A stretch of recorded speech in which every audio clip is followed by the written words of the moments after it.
பக்தர்களுக்கு இடையூறு செய்ததாக அளிக்கப்பட்ட புகாரில் யூடியூபர் TTF வாசனுக்கு திருப்பதி காவல்துறையினர் சம்மன் அனுப்பியுள்ளதாக அவருடைய வழக்கறிஞர்களுக்கு தகவல் கிடைத்ததை அடுத்து வழக்கறிஞர்கள் அங்கே விரைந்து சென்று கொண்டிருக்கின்றனர். அந்த சம்மனை பெறுவது மற்றும் வழக்குகளை நேரில் எப்படி வழக்கு போட்டுள்ளார்கள், எந்தெந்த பிரிவுகளில் வழக்கு போட்டுள்ளார்கள், அந்த வழக்கில் அவர் ஆஜராக வேண்டும், இதுவெல்லாம் குறித்து முடிவெடுப்பதற்காக அவருடைய வழக்கறிஞர்கள் இங்கிருந்து மதுரையிலிருந்து திருப்பதி சென்று கொண்டிருக்கிறார்கள். ஏனென்றால் மதுரையில் ஏற்கனவே TTF வாசன் திருச்செந்தூரிலிருந்து மதுரை வந்தபோது அஜாக்கிரதையாக கார் ஓட்டினார், பொதுமக்களுக்கு இடையூறு விளைவிக்கும் வகையில் கார் ஓட்டினார் என்பதற்காக இங்கு மதுரை நீதிமன்றத்தில் அவர் ஆஜரானார். அப்போது அவருடைய வழக்கறிஞர்கள் ஆஜரானார்கள்.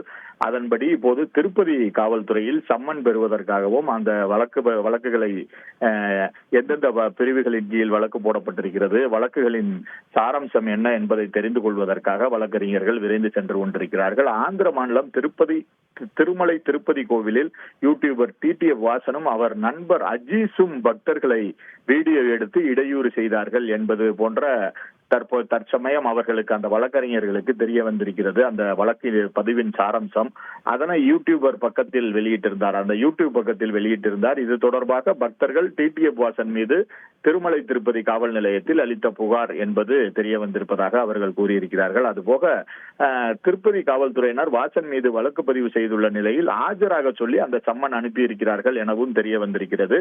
அந்த சம்மனில் வாசனின் வழக்கறிஞர் குழுவினர், வழக்கறிஞர் உள்ளிட்டோர் அங்க திருப்பதி காவல் நிலையத்திற்கு விரைந்துள்ளதாக தகவல்கள் கிடைக்கிறது. அவர்கள் விரைந்து சென்று அந்த சம்மனின் மீது முடிவெடுப்பார்கள். அங்கு கூடுதல் விவரங்களுக்கு நன்றி மாரிசாமி. செய்திகளை உடனுக்குடன் தெரிந்து கொள்ள உடனே சப்ஸ்கிரைப் பண்ணுங்க.